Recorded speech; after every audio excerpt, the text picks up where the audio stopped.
Hi, I'm Durant. I'm 70 years old, and this ranch, every fence post, every patch of dirt, was supposed to be my legacy. But one morning, my daughter showed up with her husband's family, moved in without asking, and told me, it's theirs now. No warning, no conversation, just a calm smile, like I was the guest. They cooked in my kitchen, slept in my bedroom, called it their future. I kept quiet.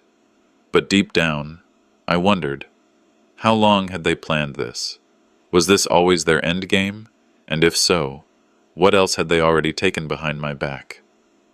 A man's land is more than dirt. It's memory pressed into every fence post. I muttered those words to myself as I leaned against the worn gatepost at dawn, watching the dust rise behind old Mac as he ambled toward the pasture. The morning air was cool, not crisp. Texas didn't do crisp this time of year, but enough to keep the sweat off my brow. Same time every morning for the past 40 years. Feed the horses, check the troughs, make coffee in the dented percolator Rosalie used until her last breath. I still used her mug. Floral print mostly faded now, but I could trace the handle's chip like a scar I didn't want to heal. Rosalie would have noticed the SUV. It was parked next to the barn, black, shiny, out of place. I didn't hear it arrive, didn't see it roll up. Just there. Same with the curtains in her old sewing room. White lace replaced with thick gray panels that shut out the morning light. Something was shifting. The place felt different. Not louder, not hostile, just occupied. And not by ghosts. Malin didn't knock. She didn't wave. She used a key I never gave her. Waltzed into Rosalie's kitchen like she was coming home from a long trip she hadn't announced. Rhett followed, half grinning like he owned the place. Their little girl, Sarah, bounded across the floor and opened the fridge. "Grandpa, you're out of orange juice," she said, not asking, just stating. I smiled thinly. "Good morning to you too, darlin'." Malin clapped her hands. "Sarah, go grab your art kit from the truck. Grandma's old room's all set for you." I froze, my hand resting on the back of Rosalie's chair. Rhett's mother, Tamsin, stepped in next, slow and surveying. "Well now, this place has bones," she said, running a finger along the mantel. "Could use a woman's touch again." My stomach tightened. I watched Malin open drawers like she'd stocked them. I watched boxes labeled master bedroom stacked beside the staircase. 6 wine glasses set at the table, polished. None of it felt accidental. "Sarah, honey," Malin said, "you'll love it here. It's our ranch now. Room for everyone." I cleared my throat, about to speak, but stopped. The air shifted again, just a notch. Rhett tossed his arm around her shoulders and said, "I was thinking, Dad, we could convert the barn into a workshop/guest house. You know, our future project." I nodded, not because I agreed, but because I needed a minute. I stepped into the barn to clear my head. Smelled like hay and thyme. I leaned against Rosalie's old saddle, staring at the dust catching morning light through the slats. Had I miscommunicated? Maybe I'd said too much when Rosalie passed. Maybe Malin thought she was helping by coming back, reclaiming family ground. Maybe, but then again, maybe not. I remembered Malin at 10, chasing chickens barefoot with dirt on her face and defiance in her eyes. I remembered the college brochures, the "I need space" letters. I remembered Rhett, how he'd shown up fast, slick, and smiling. Rosalie's voice whispered in memory, crisp and clear. "If you give without limits, they'll take your silence for permission." I ran a hand down my face. I hadn't said take it, I hadn't handed over a deed or made a speech, but grief muddies the mind, and I'd said too much on the wrong night years ago. Still, that wasn't consent, not yet. Dinner was warm, chili and cornbread. The table was full, but it didn't feel like mine. I sat at the far end, near the window, where I used to read with Rosalie. Malin sat at the head, serving portions, laughing. Rhett played host. Sarah told a story about her school friend in Austin. Tamsin nodded approvingly. Then she said it. "I'm proud of you, Malin, finally taking the reins of this old place. Your mama'd be proud." Silence hit the table like a dropped plate. Malin just smiled. Rhett cleared his throat. "We've been thinking about turning part of the land into guest cabins. Airbnb. Folks want the rustic ranch vibe nowadays." I set my fork down. And who exactly gave you permission to change the house? I asked. Not loud, not soft. They all froze.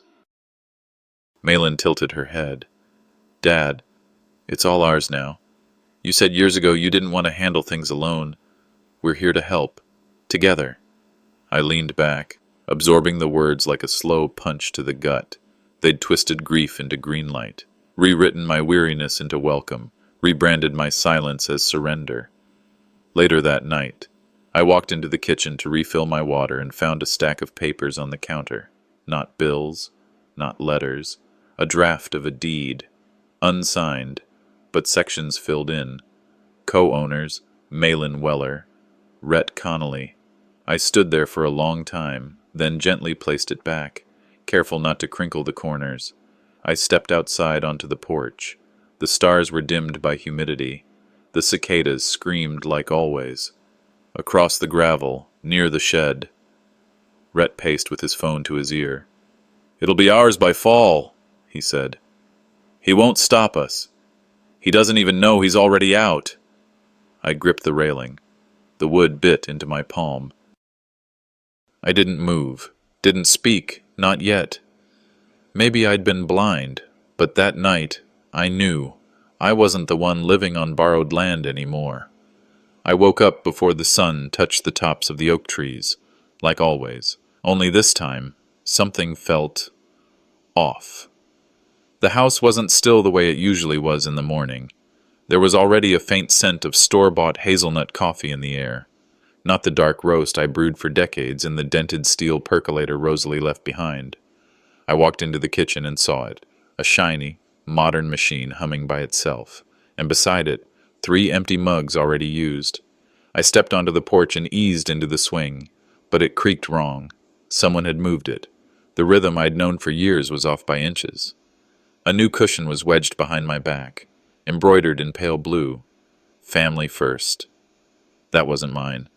Out by the mailbox, a slab of fresh cedar leaned against the post. Painted across it in bold cursive were the words, "Welcome to the Connolly Ranch. My last name is Weller." They didn't even ask. I didn't hear a saw. Didn't smell varnish. It just appeared. Quiet changes speak louder than fights. You don't need to scream when you've already erased someone's name off the door. I needed to move. I headed to the barn, thinking maybe the scent of hay and the weight of a pitchfork in my hands would clear my head.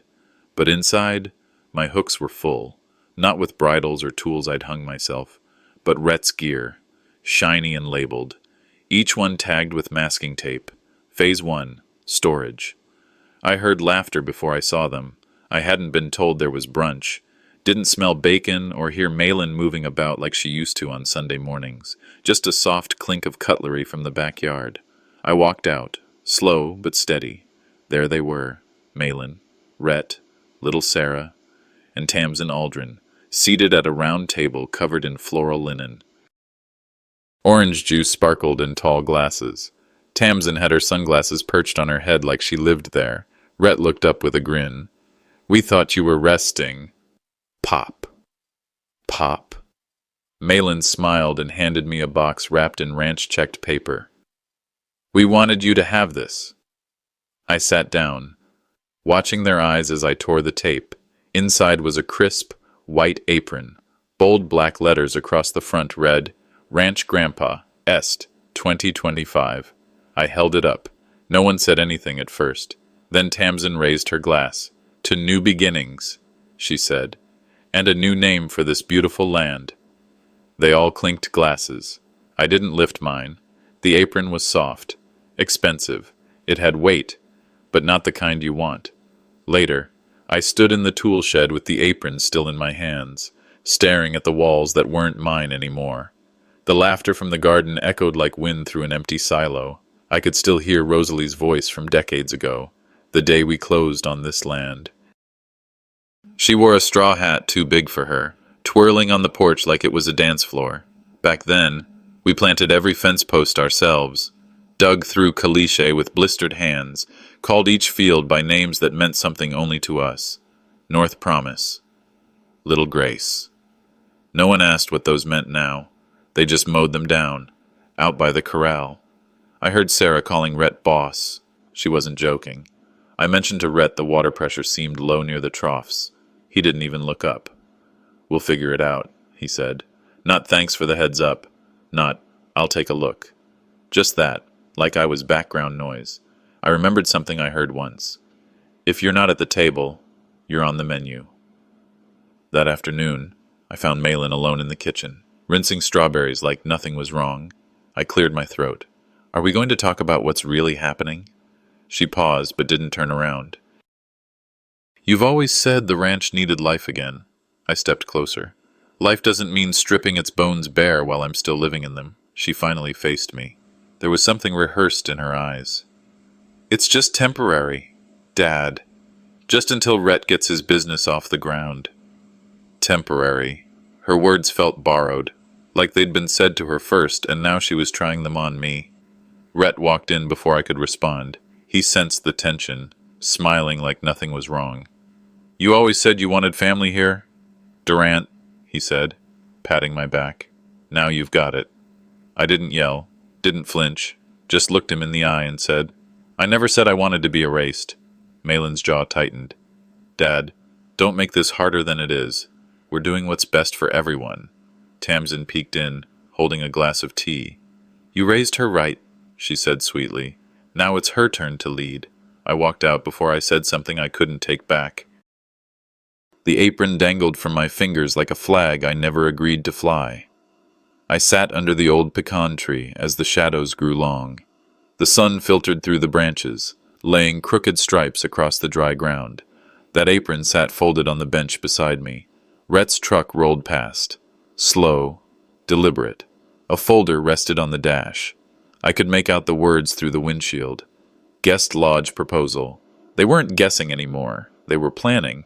They thought I was just clinging to land. But what I was really holding on to was the truth. The barn smelled the same as it always had. Damp hay, rusted metal, dust thick enough to taste. I told myself I'd come up here for roofing nails, but that was just an excuse.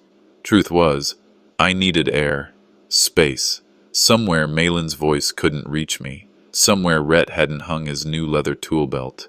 I pulled myself up into the loft slow, knees reminding me I wasn't 30 anymore.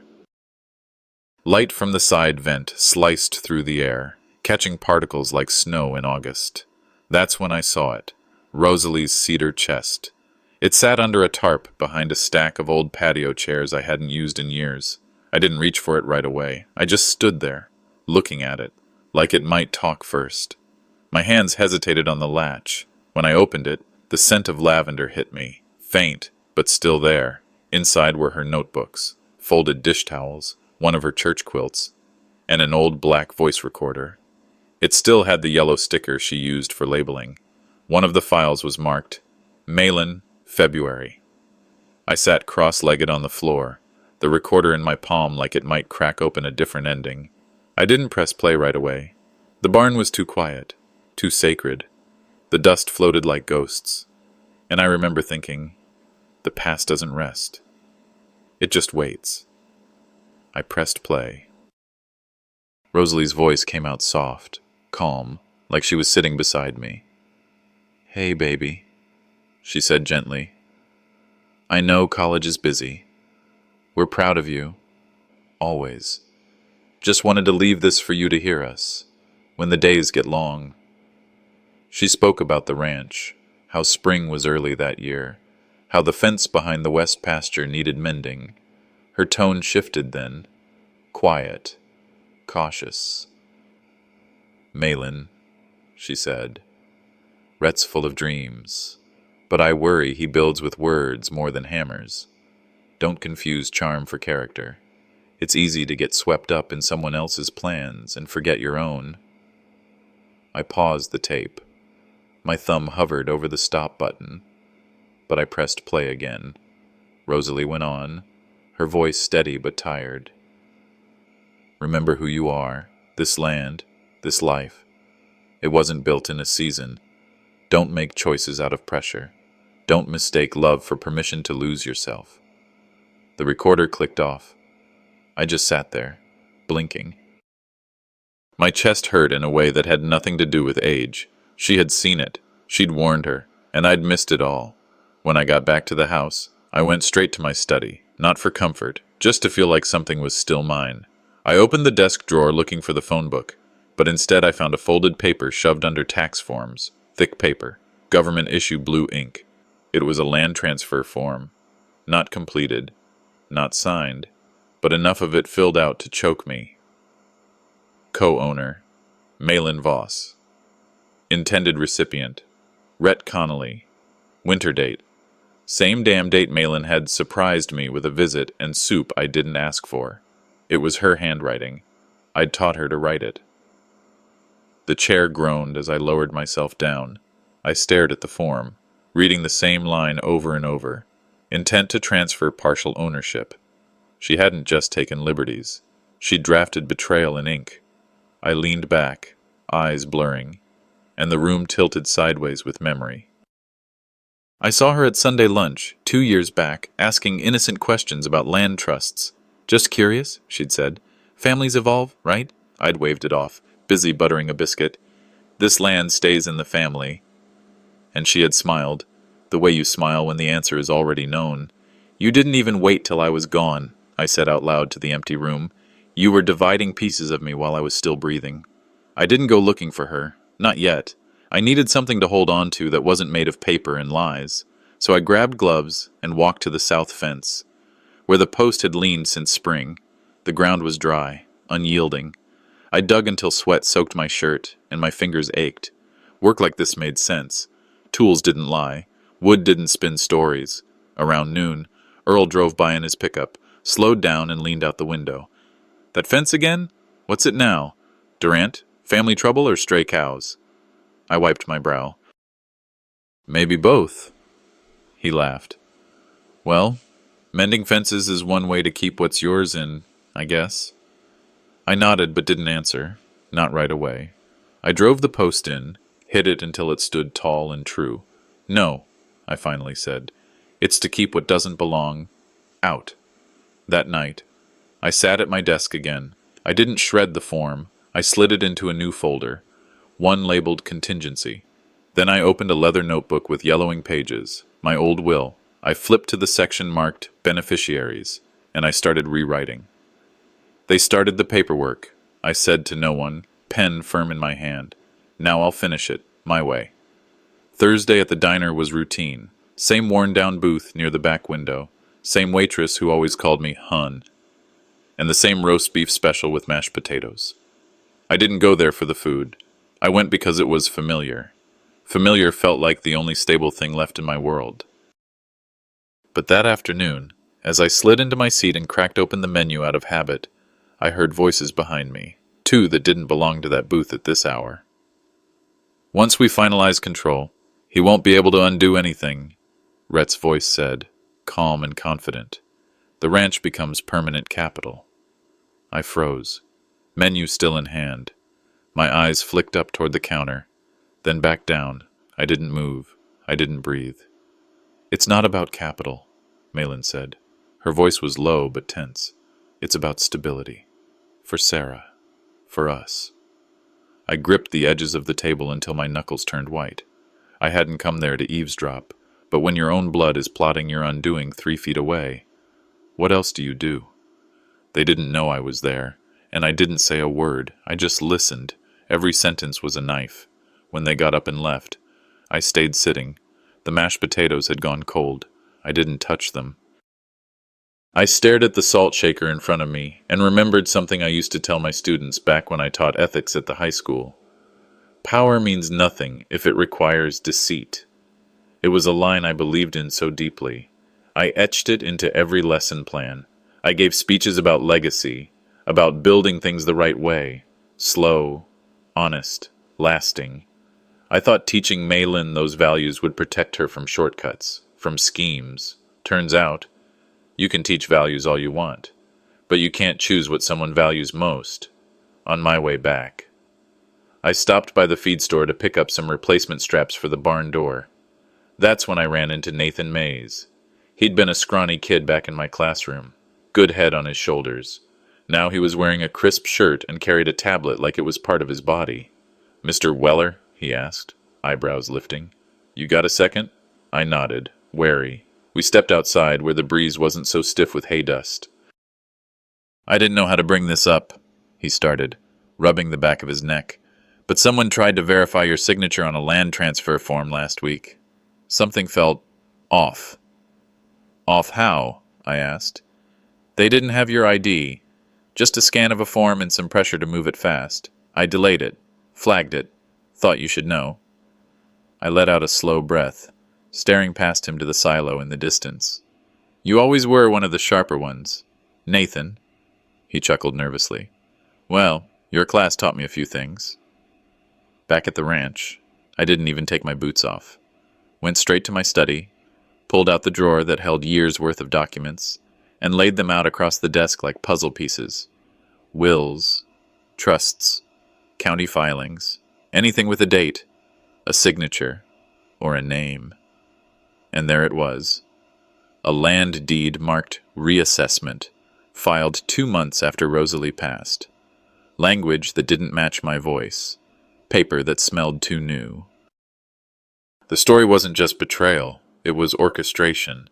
I stared at the document and said out loud, to no one but the dust and the dying daylight, you started the game before I even knew we were playing.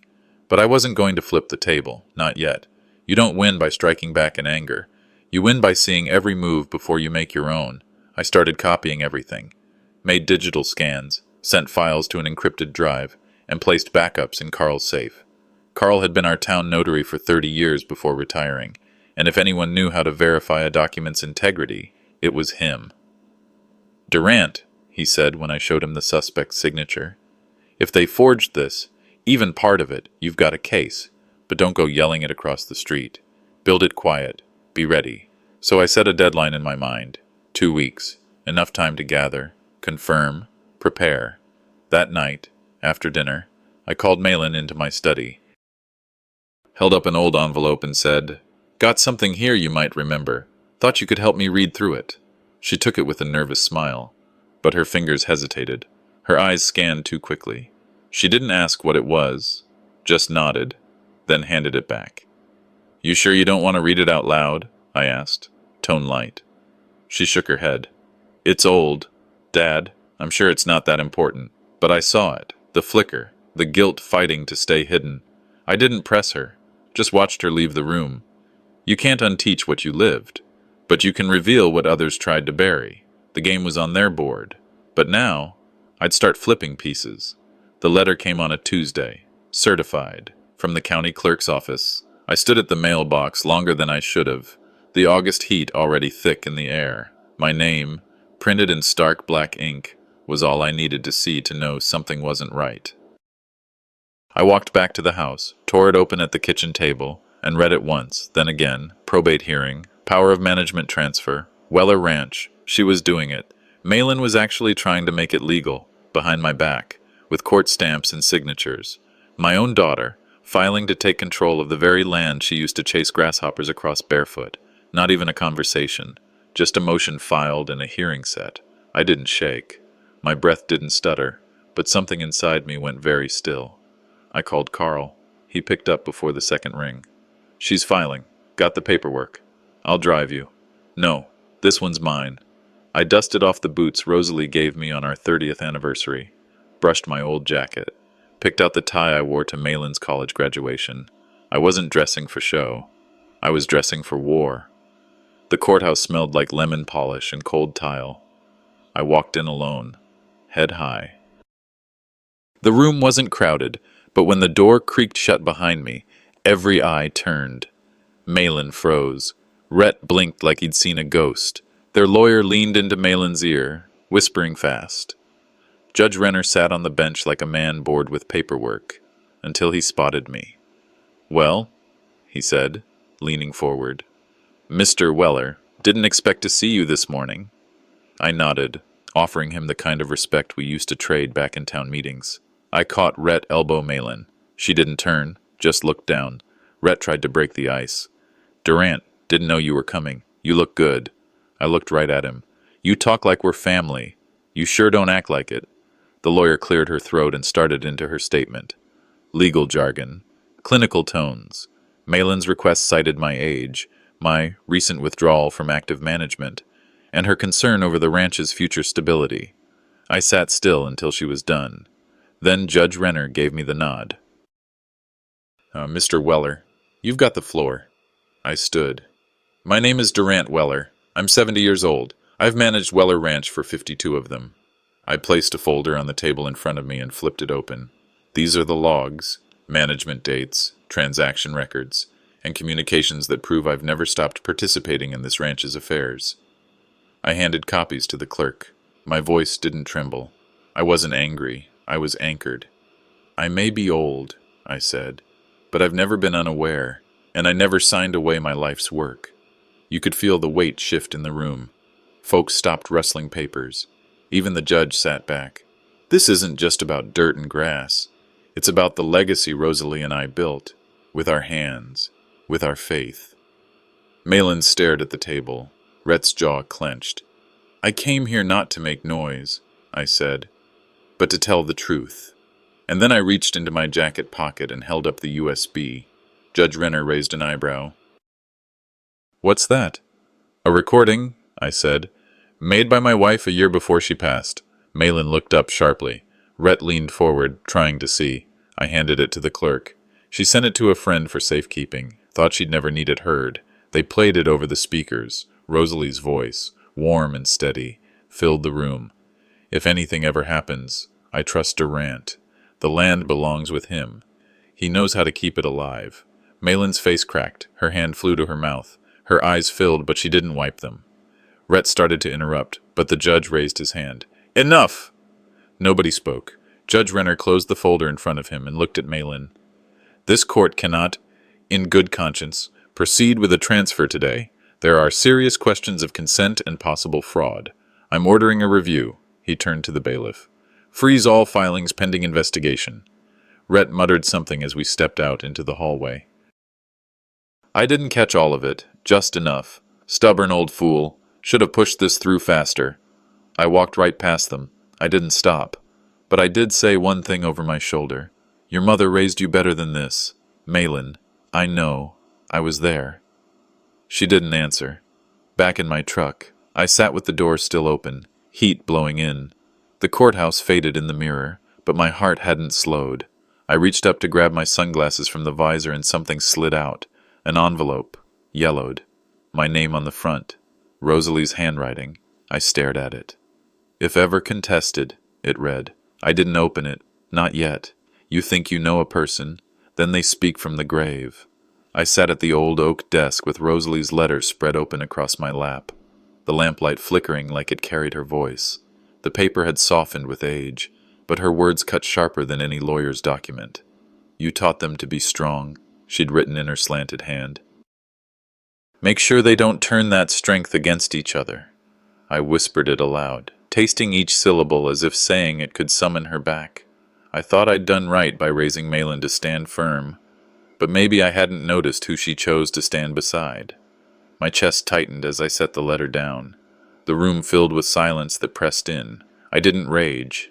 I didn't pound the table. I just felt the fire return, low and steady, reminding me that I wasn't finished yet. The night air had settled heavy over the ranch when a knock sounded at my door. I wasn't expecting company. I pulled it open to find a tall man with thinning hair and sharp eyes, Nolan Vexley. I hadn't seen him in years, not since I taught him in high school civics. Evening, Mr. Weller, he said, voice careful. Didn't figure I'd come back here like this. I stepped aside and let him in. He carried a leather satchel that he placed gently on the table. I've been reviewing trust documents for the bank. Something flagged under your ranch's assets. He slid papers across to me. Collateral, used for loans tied to Rhett Kinlan. My jaw locked. He continued, if those loans sour, your land's leveraged. It's not outright theft, but it's a gamble that puts your ranch on the line. I stared down at the signature. Rhett's name. I spoke low. He's betting with land that isn't his. I taught him better, or at least I thought I did. As Nolan poured out more details, my mind slipped backward to a classroom 2 decades ago, chalk dust on my hands. Malin and Nolan sitting in the second row, notebooks open. I'd written on the blackboard, what's more dangerous, power or trust? Malin's young voice had piped up, saying, "Trust. People give it too easily." Nolan argued, "Power. Because once you've got it, you can twist the rules." I remembered Rhett then, leaning against the doorframe, not enrolled, but hanging around because he'd been chasing Malin. He laughed when I posed the question. "Doesn't matter," he'd said. "Whoever's smart enough wins." I thought it was a boy's bravado. Now it echoed in my ears like a prophecy I'd ignored. He listened all right. He just threw away the lesson. I couldn't sleep that night. By dawn, I called Malin and asked to meet. We chose the roadside diner, neutral ground where the waitress still remembered my order. She came in tense, sliding into the booth across from me. "What's this about, Dad?" she asked. I placed Nolan's documents between us. "Your husband used this ranch as collateral for private loans. Look here, dates, amounts, all tied back to his name." She scanned them, lips tightening. "He said it was for expansion, that it wasn't against the law." I leaned in, voice steady but cold. "Not illegal doesn't make it right. He's risking everything that doesn't belong to him," she bristled. "You weren't here for the hard years, Dad. You don't know what we carried." I answered sharper than I meant to. "I was grieving your mother, not absent. There's a difference." The diner felt smaller, the clatter of dishes far away. For the first time, her shoulders dropped. She sat back, staring not at me but at the papers. Her voice cracked slightly. "You think I don't miss her voice? You think I don't feel lost without her?" I softened but didn't retreat. "That's exactly why I'm fighting. Your mother warned me. Strength without values turns on family. She wanted you to build, not strip away." Malin's eyes darted, searching for a defense. But the certainty was gone. I saw something I hadn't in years. Doubt. A crack in the armor Rhett had built around her. She tapped the table nervously, whispering, Maybe I need to ask him again." I didn't press further. I knew a seed had been planted. When I left the diner, the air had cooled, dusk bleeding into the horizon. My phone buzzed. Nolan's voice carried urgency. "Durant, there's more. Those loans, they've got a balloon payment due soon. If Rhett can't cover it, the fallback clause hands control to outside stakeholders, likely his in-laws." My grip tightened on the steering wheel. "Meaning what?" I asked. Though I already knew, Nolan's words cut through. "If this goes through, Malin could end up with nothing, and you, less than nothing." I pulled over, staring at the faint lights of the ranch across the fields, glowing like they belonged to someone else. My chest ached, not just with anger, but with the weight of betrayal. I whispered into the dark, voice steady as stone. They didn't just gamble with my land. They gambled with her soul. The morning after the hearing, the ranch felt like a hollowed-out shell. I woke to silence, the kind that makes a man hear his own pulse louder than any clock ticking on the wall. No phone calls, no visitors, just the slow drip of the coffee pot in Rosalie's old kitchen. I sat at the table, listening for footsteps that never came, half expecting Malin to show up, half dreading it. She hadn't called since the courthouse, and I didn't know if the silence meant shame or defiance. I stepped out onto the porch, hands braced against the railing, watching the dirt road stretch into the horizon. It was empty, like it always had been. Yet I couldn't shake the feeling something was moving toward me. When I finally wandered down to the gate, I saw it. A plain manila envelope tucked under the latch, sealed tight. No stamp, no sender. Just my name scrawled in steady black ink. To Durant Weller. Eyes only. No knock at the door. No tire tracks in the gravel. Whoever left it wanted distance. My gut tightened as I slid it free. The paper warm from the morning sun. Inside, the first page was a typewritten letter, the kind hammered out on an old machine. It started, "My name is Earl Halbrook. If you're reading this, I'm no longer alive." I sat down on the porch step, my knees stiff, eyes dragging over each word. Earl had been the notary who first signed Rosalie's will before Rhett came into the picture. He admitted he'd been pressured by Rhett's lawyers to witness a revised version, one that stripped away clauses Rosalie had been insistent on. "I carried this secret too long," the letter read. "Guilt grew heavier than fear. I feared retaliation. But I couldn't die without the truth recorded. My hands trembled, though not from weakness, more from a strange calm. My suspicions had a spine now, not just shadows. Tucked behind the letter were copies of notarization log entries and the original draft Rosalie had dictated.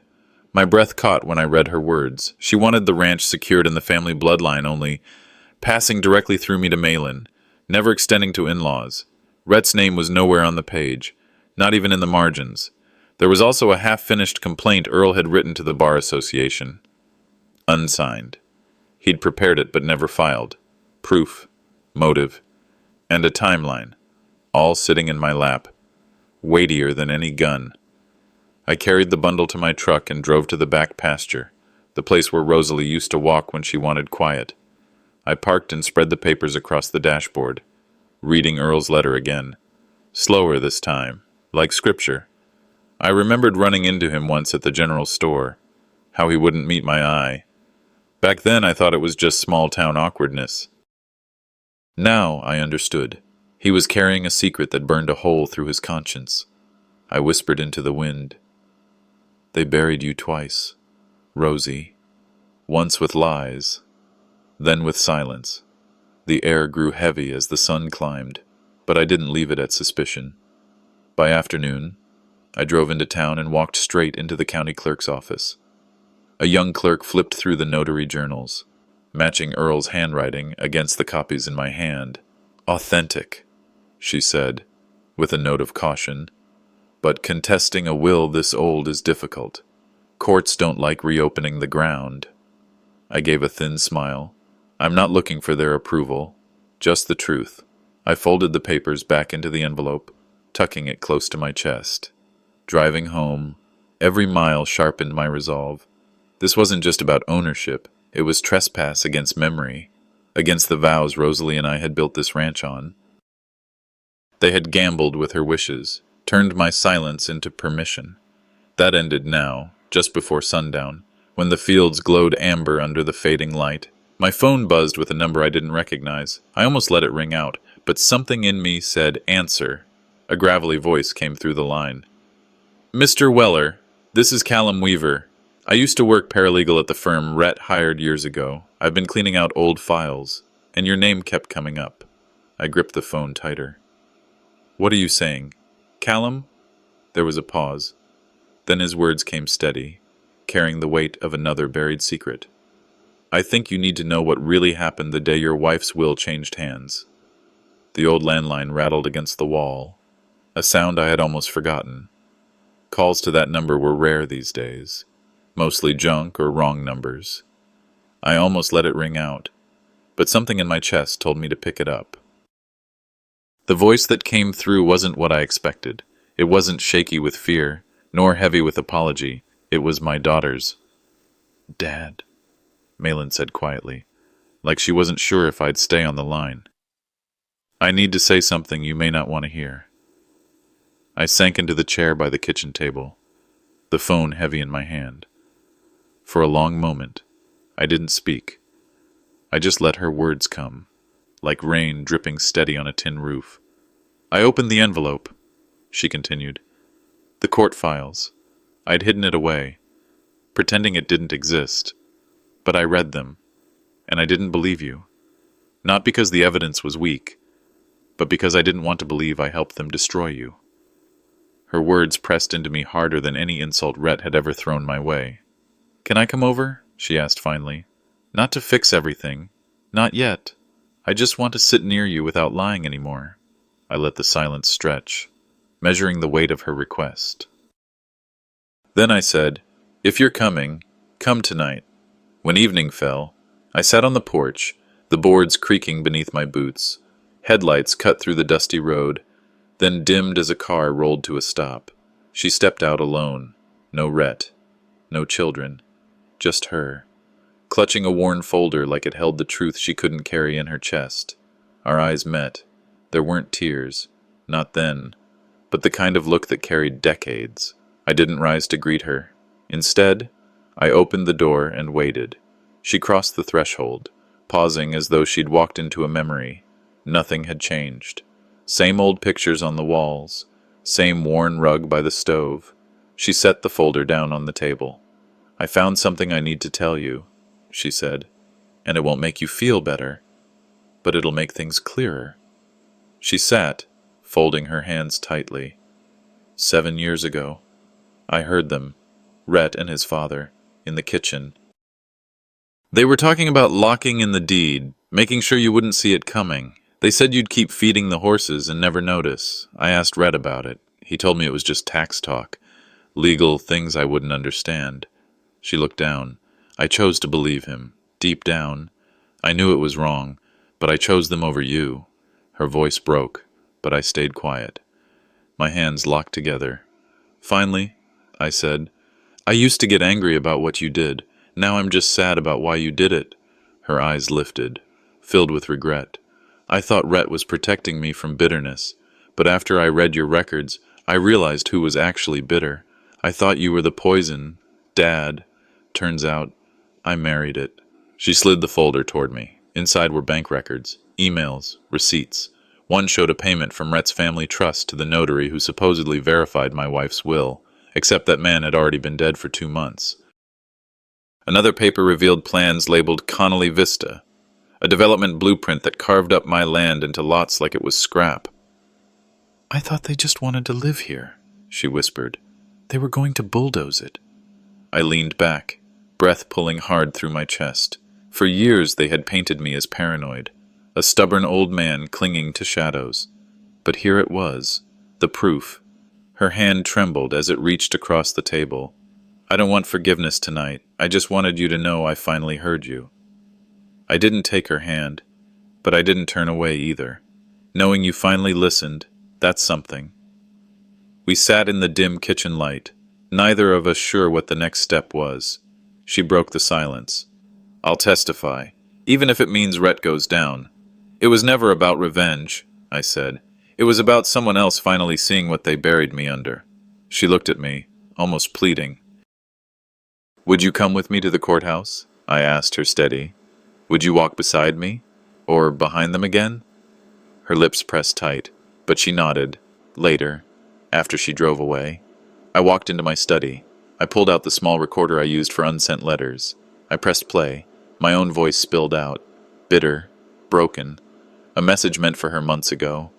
After a long listen, I deleted it. A knock came at the front door, firm and deliberate. I didn't rush. The voice outside carried through the wood. "You think you've won something, old man?"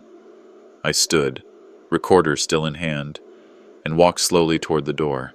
The morning broke cool, the kind of Texas dawn where the light comes slow and gold over the fields. I started early, boots crunching the dry soil as I walked the boundary fence. My hand trailed along the weathered posts, each one a marker of years I'd fought to hold this land. I didn't know what the courthouse would bring, but I knew I wouldn't walk in there alone anymore. I stopped at the old oak tree. Its branches stretched wide like it was guarding the past. That was where I used to sit with Malin when she was little, both of us leaning against its trunk with sandwiches in our laps. I touched the bark, thinking, I may not win today, but I'll be heard. Back at the house, I gathered the folder, Malin's documents, my deed copies, and the county clerk's statement. I placed my Stetson on my head, not for show, but as a reminder I still carried my name with dignity. Then I closed the door and headed into town. The courthouse steps loomed taller than I remembered. I stood waiting, uncertain if she'd really come. Then a car pulled up. Malin stepped out, plain shirt, hair tied back, no trace of the polished wife she'd been playing for years. She walked toward me steady, eyes clear. "You ready?" she asked softly. I nodded. "You?" "As I'll ever be." Inside, she told the officer at the desk she was here as a material witness. I didn't say a word. She didn't need me to explain who she was the moment her name was recorded. Rhett's attorney stiffened. One of his cousins in the gallery shifted in his seat, whispering sharp into his phone. For the first time, I saw unease spread across their faces. When Malin took the stand, the air shifted. Her voice was calm but carried weight.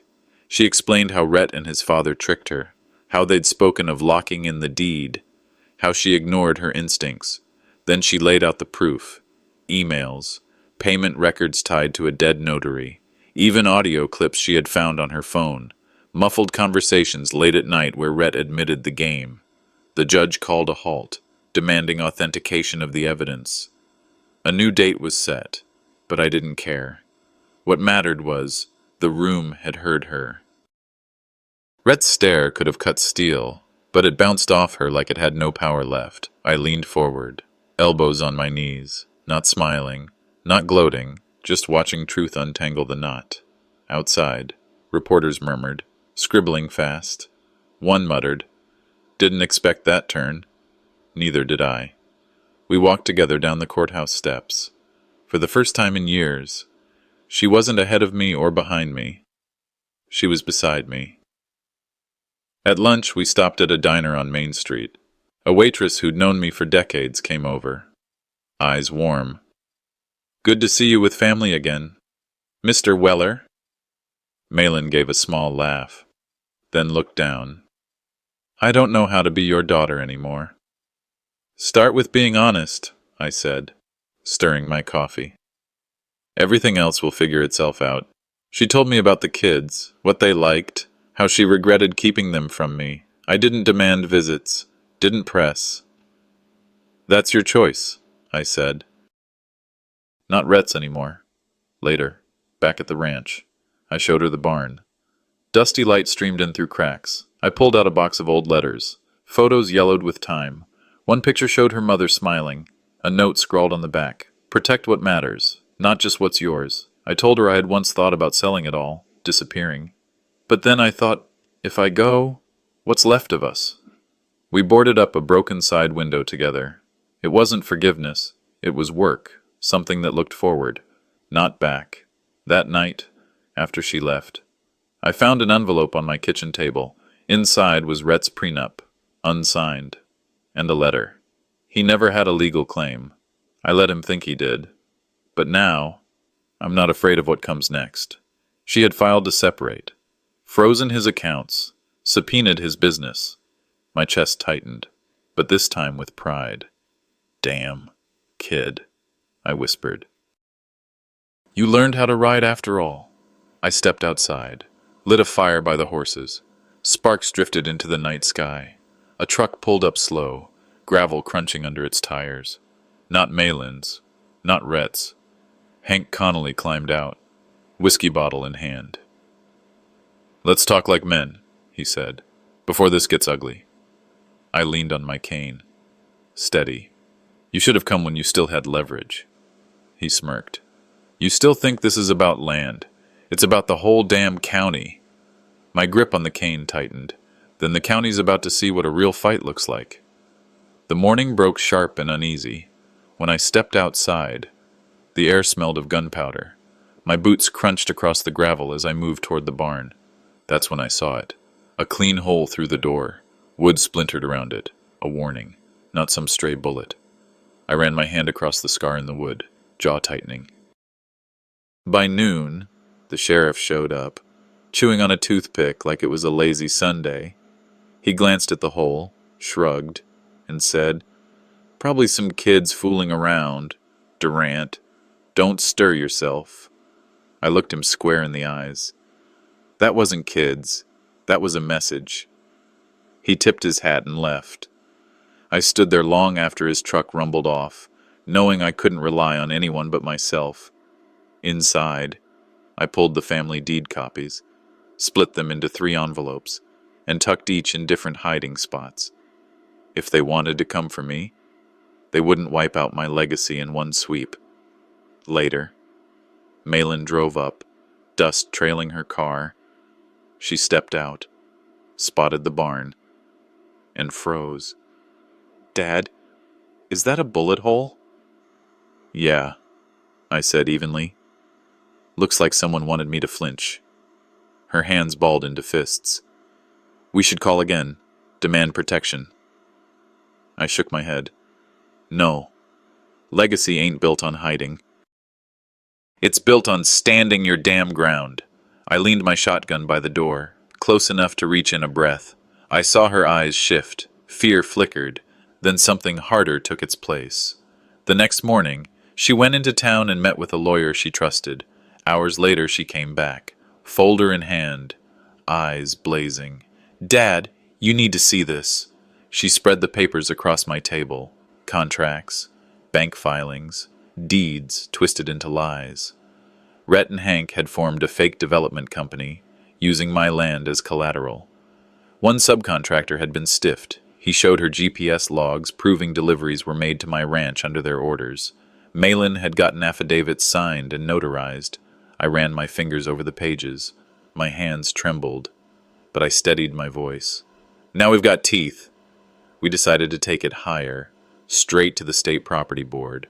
But before that, I needed to look Hank Connolly in the eye.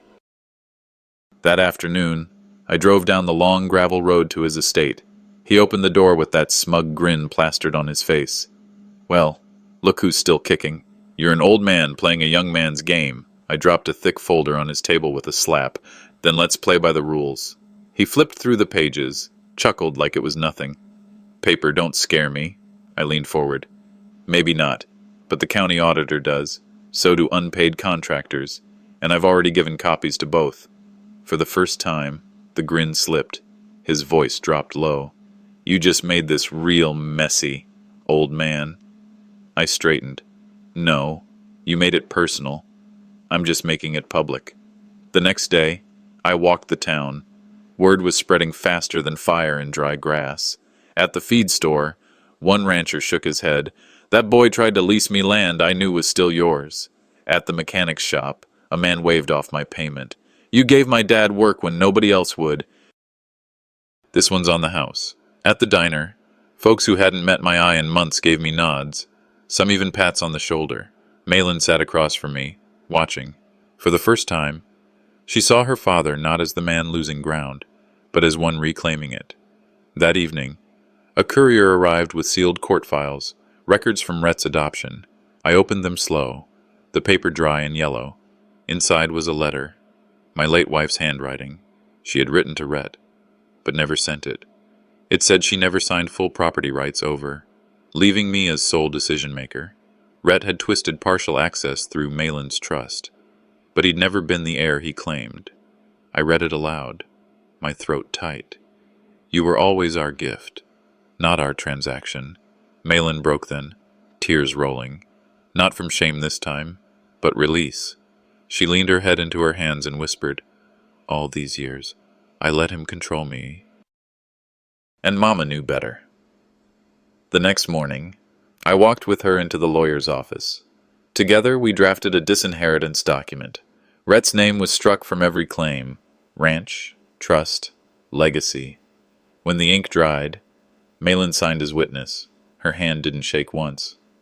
The lawyer looked at me, grave. "This will cause a storm." I tightened my grip on the cane. "Let it." As we left the courthouse, Rhett stood across the street, eyes red, fists in his pockets. He didn't yell, didn't move, just stared as if watching his world collapse. That night, I poured a bourbon and sat on the porch. For the first time in weeks, I thought maybe it was over. Then Malin called. "Dad, are you expecting someone?"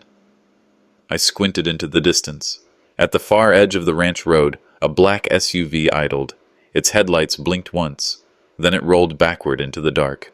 I stood slowly, bones stiff but spirit steady. "This ain't over." Not yet. Inside, I pulled open the drawer and took out an envelope. On the front, in bold letters, it read, "In case I'm gone first." The knock came just after sunrise. Sharp, deliberate, not the timid kind of someone lost. I had been nursing a black coffee at the kitchen table, my mind still on that SUV that had idled at the edge of the property the night before. The sound jolted me upright. Instinct had me reaching for the shotgun leaned by the door before I even thought twice. When I swung it open, I found not a sheriff, not a neighbor, but a girl, 16, maybe 17, standing stiff as a fence post. Her eyes were raw from crying. A duffel bag slumped against her boots. She whispered, almost breaking, "I think you're my grandfather." I froze, finger tightening on the stock. "Say that again?" She lifted her chin. "My name's Lena. My mama. She was with Rhett. A long time ago. Before he married Malin's mama. For a moment, I couldn't speak. The porch light had faded into morning, but everything in me went dark and still. Before I could answer, Malin's car pulled up the drive. She stepped out, taking in the sight. Her eyes widened, then narrowed with recognition.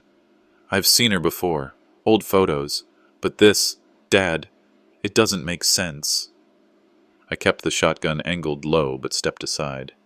Sense or not, she's on our porch.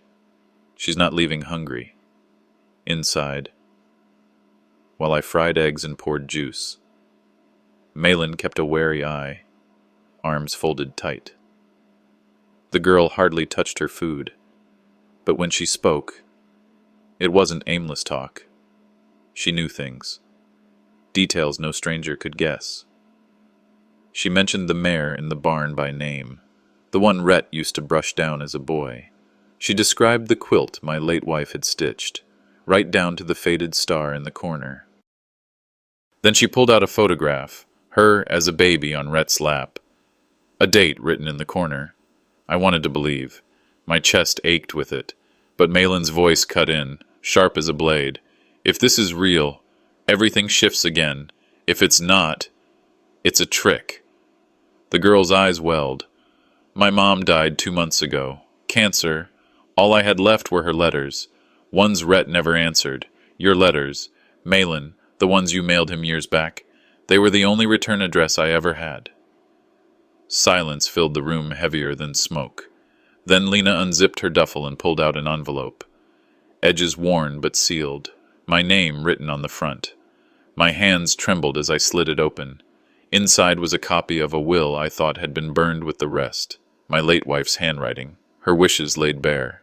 It named Malin as heir, but with one condition. If she could not carry the ranch, it would pass to any child of Rhett who stepped forward. The weight of that line nearly dropped me. My stomach knotted. All this time fighting to cut Rhett loose, and here stood a girl who carried his blood. The rest of the day blurred. Malin pressed hard, demanding proof. We drove Lena to the county hospital. The nurse took her blood, and Malin held her hand while she squeezed her eyes shut. I kept my distance, my thoughts a storm I couldn't quiet. Doc Mallory walked through the corridor and stopped short when he saw me. We shook hands, and he leaned in low. Durant, Rhett was here months ago, bruises all down his ribs. Never said from what. Something was after him. The words stuck to me as we left.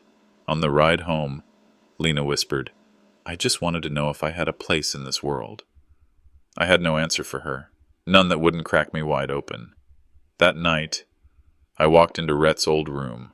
Dust and time hadn't moved a thing. Yearbooks lined the shelf. A baseball mitt sat slouched on the dresser.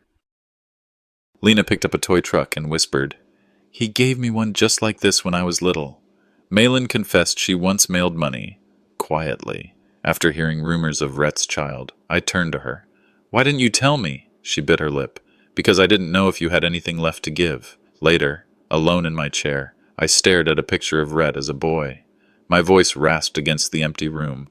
You failed me, son, but maybe she doesn't have to. As the house grew quiet, Lena stepped into the kitchen, holding another sealed envelope. She pressed it into my palm. This one's for Malin. My daughter took it outside, her face hidden in the porch light. Through the window I saw her unfold the page, watched her color drain as she read. She came back in, pale as bone. Her voice shook, but her eyes were steady. We're not done. Someone else was behind this. Rhett wasn't working alone. The silence stretched, long and sharp. I set my jaw, readying myself for another storm. Malin's hands trembled as she unfolded the letter in front of us. The paper was yellowed, the ink uneven, but her voice was steady enough to carry the words. It's from Rhett's father, she said, her eyes flicking toward me. I nearly dropped my cup of coffee. I thought that man had been buried in the dirt for decades. The letter spoke of secrets buried under clauses and signatures. He admitted that years back, when Rosalie passed, Rhett had schemed with him to plant a silent trigger inside the trust. If I made changes too soon, within 5 years, Everything could slide into a foundation that Rhett built on false IDs and forged seals. My jaw tightened. I could almost hear Rosalie whispering that warning I hadn't listened to. Silence is permission. But tucked in those lines was another twist. That man, Rhett's blood father, had never been properly removed as a cosigner. Legally, he still had standing. Betrayal upon betrayal, but also, maybe a door out. Malin looked at me, her voice low. "Dad, this is the crack in the wall we've been looking for." The next morning we drove into town, Lena silent in the back seat, holding onto the folder like it was her own lifeline. At the county registrar's office, I felt the weight of every year pressed into my shoulders as we leaned over the microfiche machine. Dust. Hum. Faint images rolling by. Then, clear as day, Rosalie's maiden name stamped on a second trust I'd forgotten. Water rights. Mineral claims. Untouched by Rhett's web. I shook my head slowly. I thought it was just ceremonial. She was protecting something I didn't even value. Malin smiled faintly. Not with triumph, but with grit. "We don't need to win Rhett's game. We write our own." By the time we walked into court, I wasn't leaning on hesitation anymore. Rhett's lawyer stood tall, all sharp suit and smug smirk, but his words fell flat the moment I laid down fresh evidence, signed statements from Rhett's own father, admitting his son had used his name like a borrowed coat. The judge's gavel slammed and the air cracked. He ordered a fraud review on the spot. Rhett went pale, sweat beading at his temple. I leaned closer, slid a document toward Lena. "This land is yours to steward now. Don't let anyone make you forget that." She blinked at me, wide-eyed, but she signed her name with steady hands. Rhett barked, "You can't do this!" His voice cracked, and the gallery murmured. I stood and met his eyes. "You played house with what you didn't earn. Now meet the real homeowner." Then Malin rose, calm as a storm after thunder. She presented a clause she had tucked years ago into the foundation bylaws. Any trustee facing charges was stripped clean of power. The judge raised an eyebrow, nodded. Just like that, Rhett was finished. The sheriff stepped in, cuffs gleaming under the fluorescent lights. Gasps rippled across the room. Rhett's voice faltered into silence as he was led away. That evening, the ranch air felt lighter. Lena sat beside me on the barn steps, the cicadas droning. She asked softly, "Was I just a means to your end?" I looked at her, this girl who carried scars she didn't deserve, and shook my head. "No, you were the end I didn't know I needed." Malin joined us, setting down 2 glasses of tea. She suggested we rename the ranch, honor Lena's mother instead of Rhett's shadow. The idea sat right with me. We turned toward the guest house the next day, dusting off old boards, scrubbing away what Rhett thought he owned. Later, I burned the last of his belongings in the pit behind the barn. No speeches, just flame licking into the night. I whispered only one thing. This land remembers who honors it. But peace never lingers too long. That night, as I closed the barn door, another knock came. Lena answered. On the porch stood a well-dressed woman, maybe in her 50s, holding a thick folder under her arm. Her voice was clear, practiced. "My name is Victoria. I represent another child Rhett never claimed." I didn't speak. I just pulled out a chair at the porch table. Malin leaned close and whispered, "Looks like the bloodline's not done teaching us lessons." I glanced at the stars hanging heavy above the fields and muttered, "Then let's hear the next chapter."